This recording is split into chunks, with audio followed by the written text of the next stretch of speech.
I think everyone can now see me, at least I hope so. So hi everyone, I'm Nicole.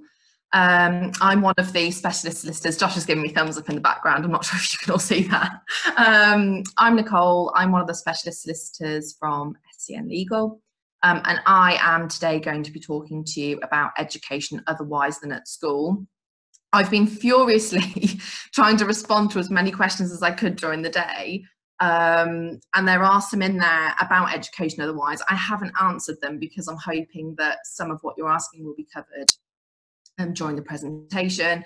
And obviously if it's not and those questions are still live, then I will be coming back and dealing with those.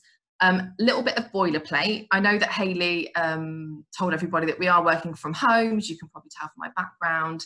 And although I have no small children running around today, I do have a dog.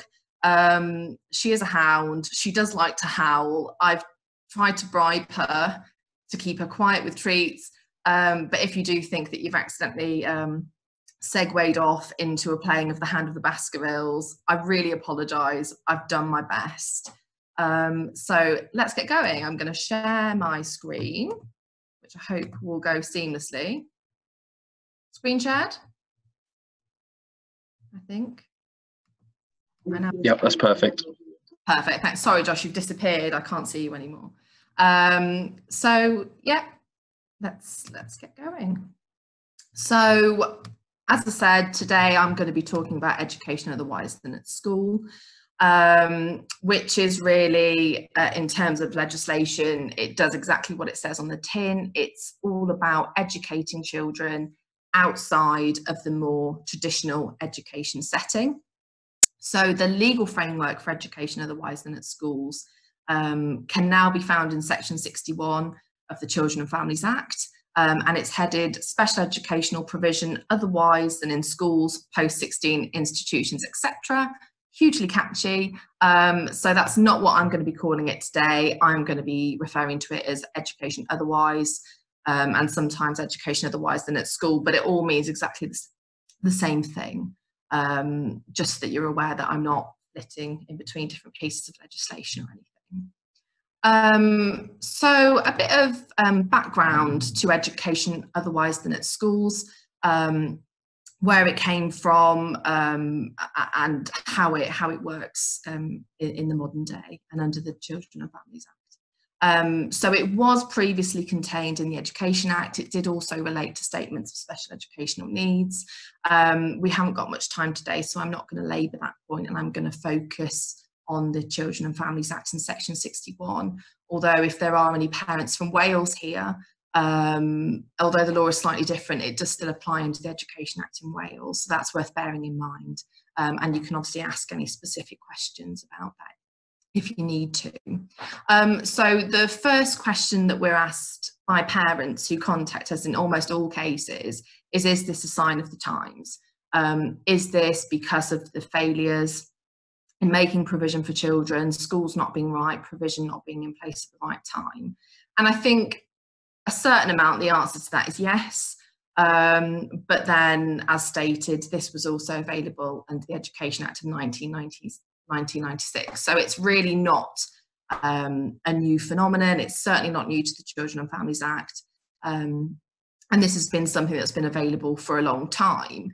But certainly if you look at the wider background and all of the things that we see as professionals and as parents when we're on, as you know, the various groups and charity websites and things that are available, is that there is just no end of ombudsman decisions, Ofsted reports, judicial review claims being brought, news articles, which just tell us that there are systematic failings at all levels, school, local authority, and then central government as well, which ultimately mean that for children with special educational needs, often what they need is just not available when they need it, and in some cases it's not made available at all.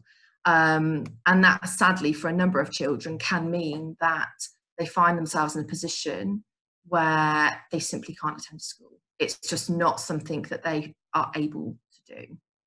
And to give you an idea of scale of the problem about that delivery of provision and where it's not in the right place at the right time, I sifted through the local government ombudsman website decisions, their archive, for April 2019 to January 2020. And in that archive, there were 236 decisions that I could sift through, and I've done the hard work and read them all for you. And what I can tell you, having done that, is that of those 236 decisions, 147 of them related to provision either not being in place in a timely fashion, not in accordance with the regulations, or indeed not at all. And so that accounts for 63% of all of the decisions that the Ombudsman issued in that time period.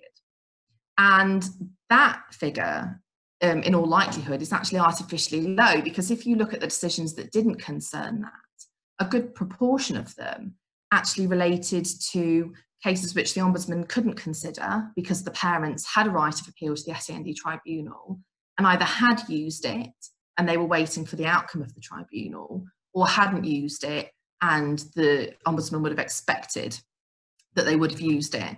And if you look behind those decisions and those cases and those appeals to the SEND tribunal, you're probably going to find actually that a huge number of them relate to the wrong provision, either not being in place, the right provision not being available, delays in getting the provision in place, or indeed in a lot of cases no provision being provided at all. And then looking at the content of those complaints and what led the parents to pursue the complaints procedures and actually go off to the Ombudsman in the first instance, it's a very sad common theme. And that is that the failure to provide provision has resulted in their child's needs being exacerbated, quite often will have led to mental health difficulties and anxiety difficulties, which actually mean that now their child is being prevented from accessing education at all because they cannot get them into school. Now, that is not the only reason why a parent might consider education otherwise than at school. It's not only anxiety difficulties. I've seen questions being asked about ABA programmes. Now, ABA programmes are a classic example of education otherwise than at school, where they're based in the home.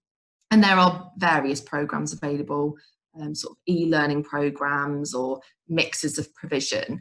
Really, it can take whatever form the child needs. So there's no specific set example of what education otherwise would look like. It's completely governed by that child, by that young person, and exactly what it is that they need.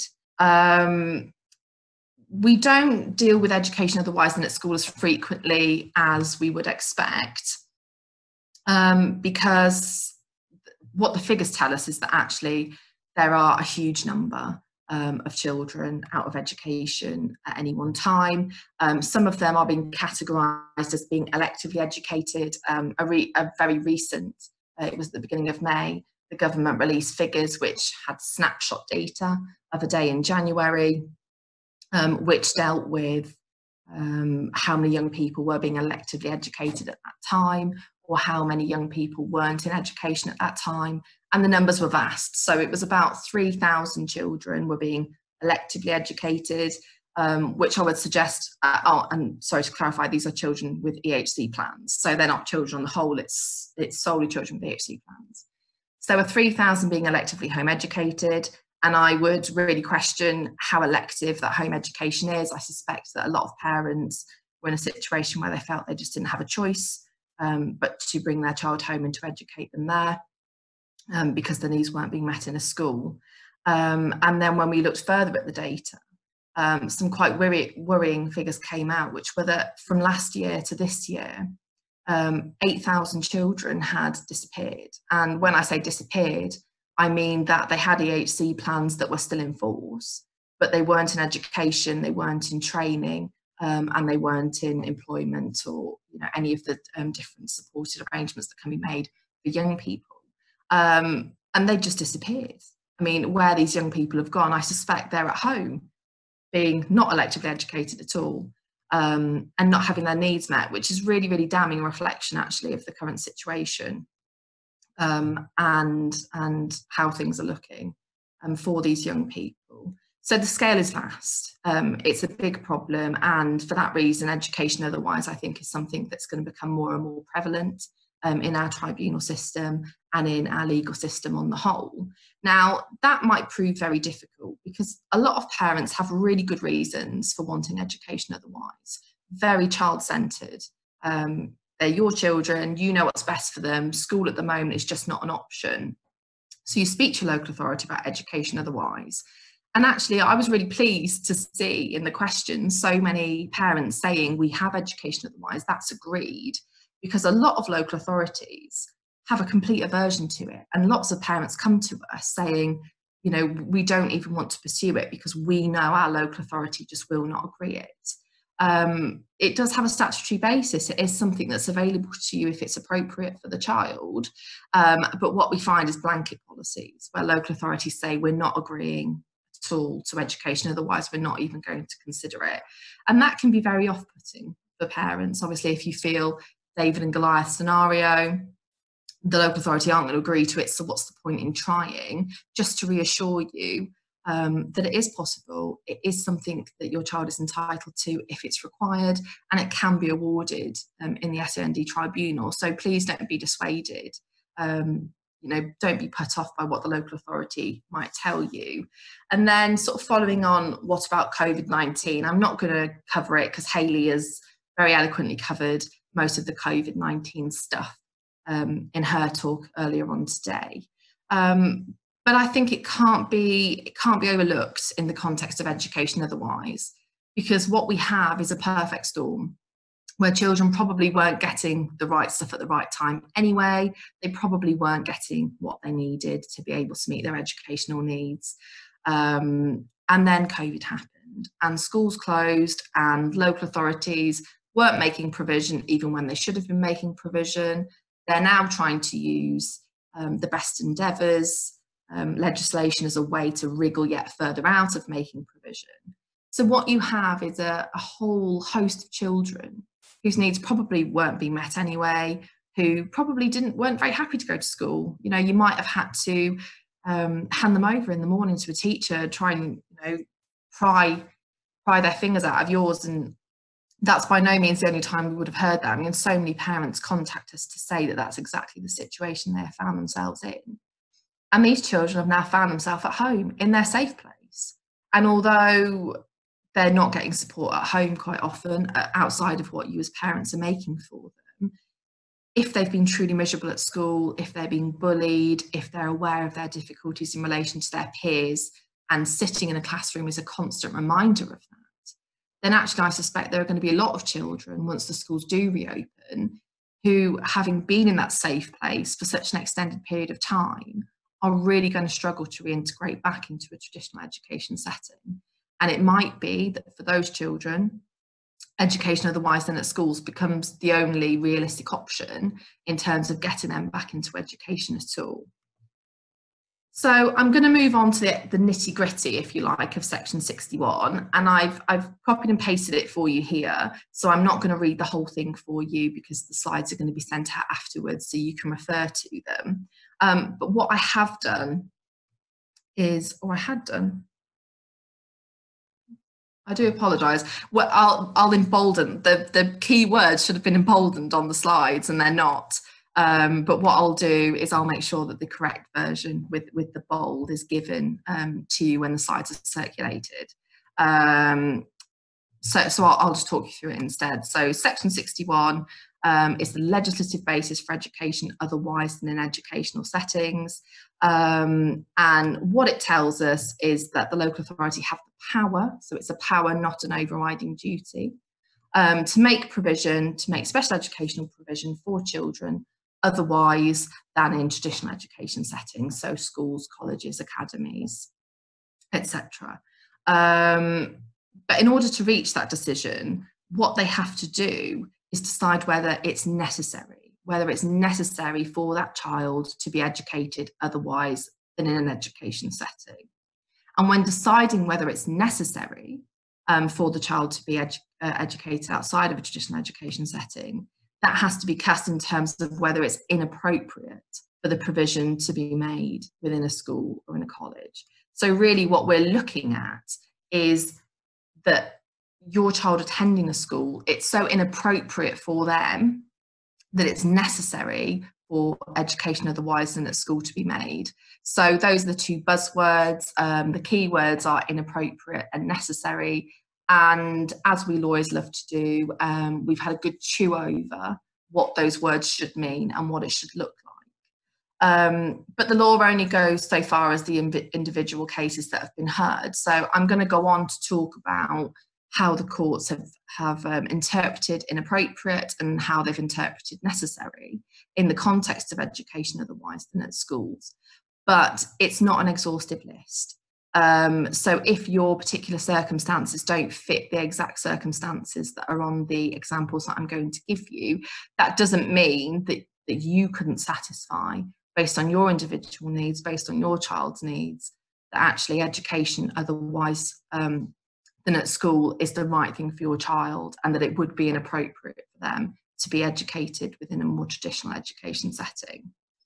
So first and foremost, I'm going to look at inappropriate. So the word inappropriate and what the courts have to say about it. And the first piece of case law I've got up for you there is S and Bracknell Forest from 1999. So because it's so old, this case actually applied to statements of special educational needs and education otherwise as it was under the Education Act.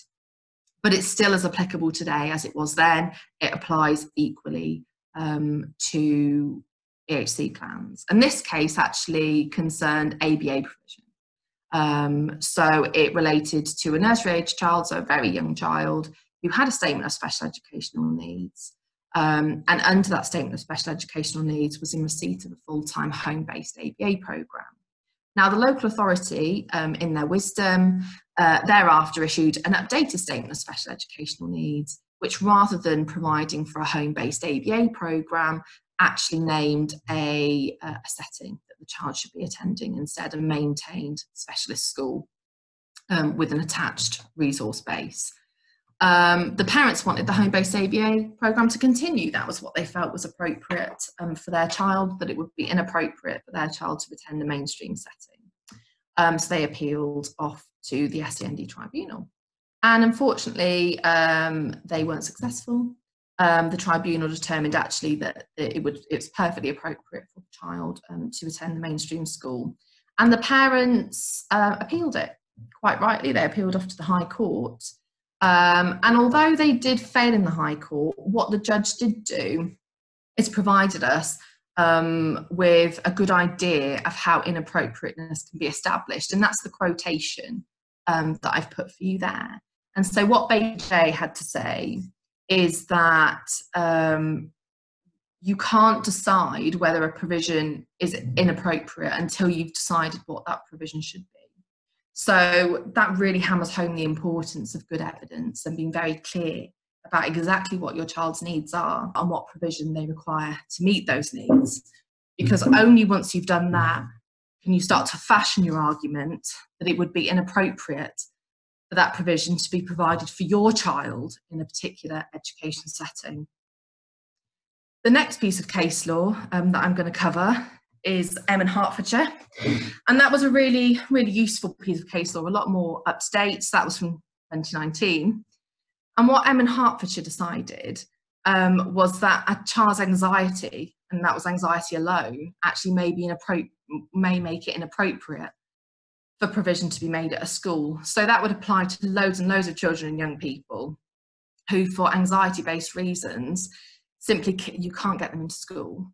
And if that is the case, if the anxiety is such that you can't get them into school, then that and that alone can mean that education otherwise than at school is on the table, because it would mean that it would be inappropriate for provision to be made in a school.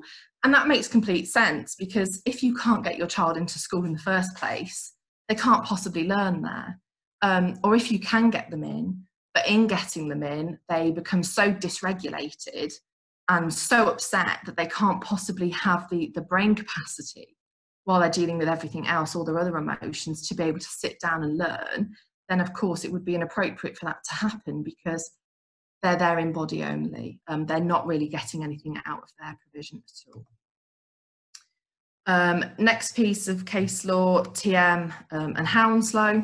This also concerned an ABA programme, but it's not limited, although the case law covers ABA programmes, that's not the only type of education otherwise that it's possible to achieve. But it concerned an ABA programme, and again, an unsuccessful appeal to the tribunal. So in this case, the child had been following a home-based ABA programme from 2006, funded by the local authority. Thereafter, they issued a statement of special educational needs, which named and maintained special school. The parent appealed the decision to the first tier tribunal, and they were unsuccessful. And that was because the tribunal interpreted Section 319 of the Education Act, which is now Section 61, Children and Families Act, to mean it is only in circumstances where all or part of a child's special educational needs cannot be met in the school that it is appropriate for the provision to be made elsewhere than at school. So the parents weren't happy about that and appealed it off to the High Court, where the appeal was dismissed, but not content with the answer they were getting, and rightly so, the parents appealed off to the Court of Appeal. And the appeal was successful. And the case sent back to the first tier tribunal for remittance, so it had to be reconsidered. And basically, the Court of Appeal did this because they decided that the first tier tribunal's interpretation of Section 319 was wrong.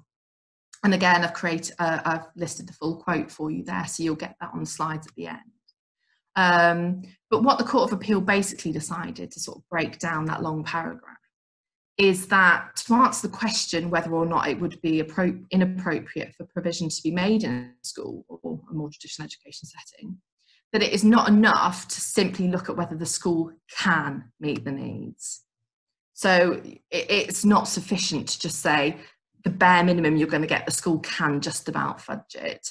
You have to ask yourself, that you have to convince yourself that it would not be suitable or would not be proper. And that was a really positive decision, because what it did was really widen the scope of the facts and the circumstances that you can look at and the local authority must consider when making decisions about whether or not they're going to agree to education otherwise. And same for the tribunal. So when the tribunal is deciding whether or not to order it, the circumstances that they can take into account are really very vast. And that can include the child's background, so how they came to this place in time, the medical history, their educational needs, the facilities that are available in the particular school, the facilities that can be available outside the particular school, the costs, the child's reaction to the provisions. And that's really important, particularly in the context of the requirement, which is really coming through in the SEND tribunal now, to consider the views, wishes and feelings of the children and young people who are subject to the appeals. So how do they react to it? What do they think about the education otherwise? What do they think about the alternative suggestion that they go into school? And it can also take into account parents' wishes. So how do you feel about it all?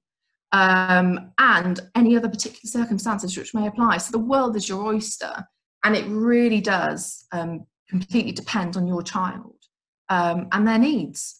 And it's very tailored to them and to you. So what I would say is, if you are considering education otherwise than at school, and particularly in the case of ABA programmes, if that's what you're looking at, don't bed yourself down in generic information.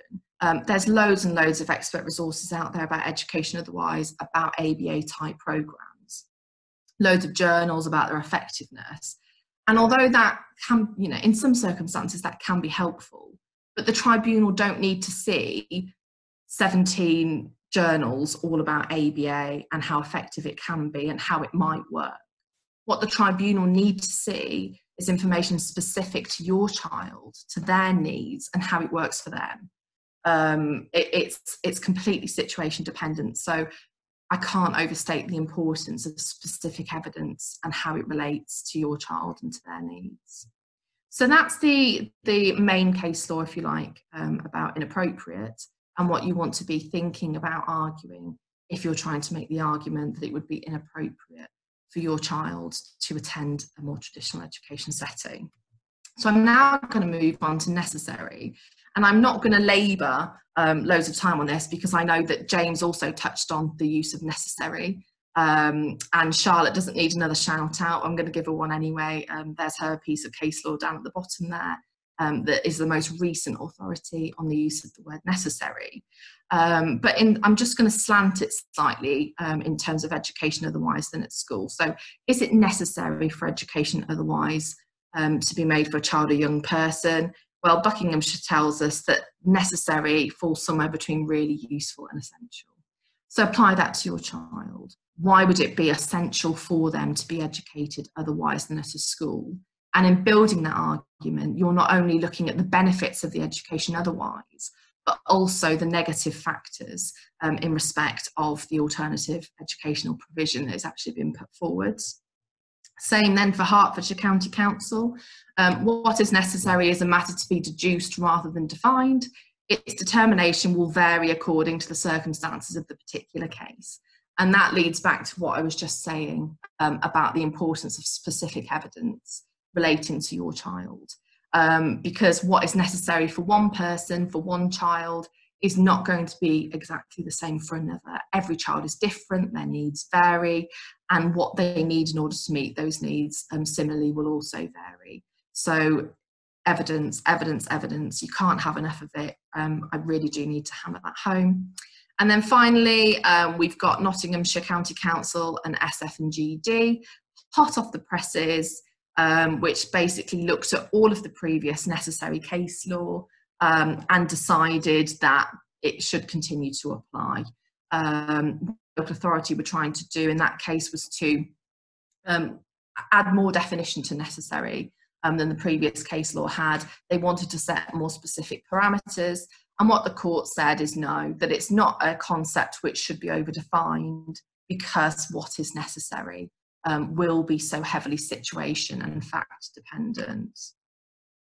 So education otherwise than at school in practice, and this is something I get asked a lot when we are dealing with these cases, is what can I get? And that's a really, as a solicitor, that's a very difficult question to answer, because really the world is your oyster. It's all completely dependent on your child, their needs and what they need to meet those needs. And so the education otherwise than at school, in theory, can take the form of whatever that requirement is. You know, it can be, a traditional example would be a home-based ABA programme. People have mentioned that already. But that's not what it's limited to. You know, a child's age is going to affect what education otherwise should look at. A child's needs is going to impact that. An older child, there might need to be a heavier emphasis on the life skills side of things and practical use of literacy and numeracy rather than the traditional sort of curriculum-based learning. So in practice, it can be whatever it needs to be. The more, someone asked me earlier about whether it can be used in the waking day, and I think I did actually reply to that. But in theory, yes, it can extend to over the waking day. But my concern about that would be that these education otherwise than at school packages can be extremely expensive. And what you tend to find is that local authorities' aversion to these packages increases proportionately in line with the cost. So the more expensive it becomes, the more they would try to resist it.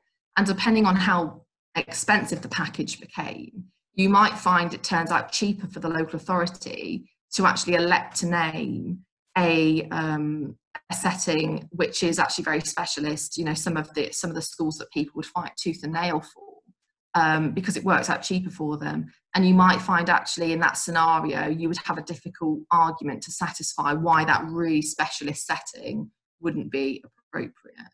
But that would all very, very fact specific.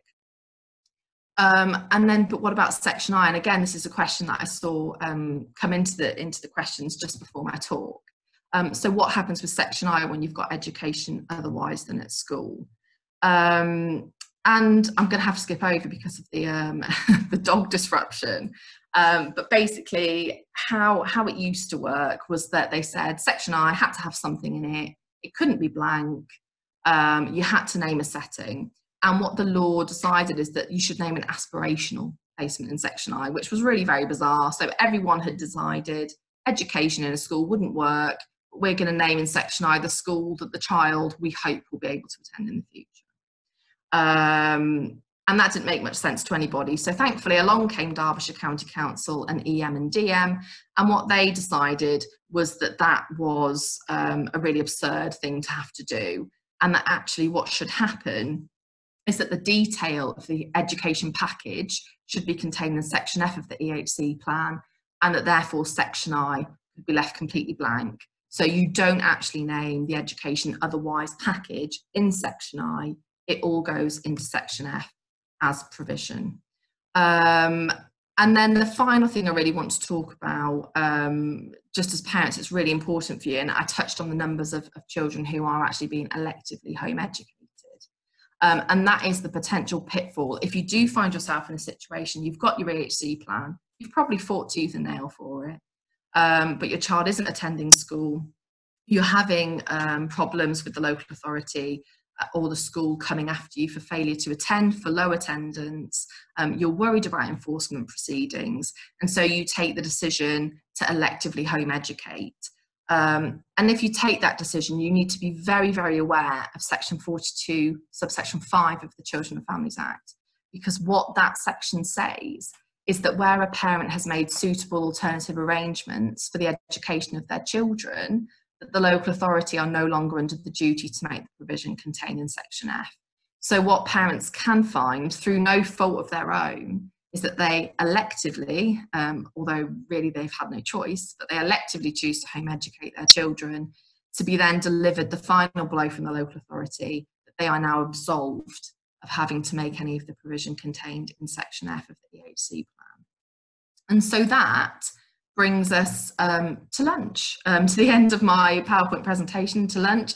But if you are needing help with education otherwise, or anything else I've touched upon, contact details where you can get us are there. And I'm going to be diving back in to the many, many questions that you're sending in to hopefully get tailored answers out to as many of you as possible. So thanks.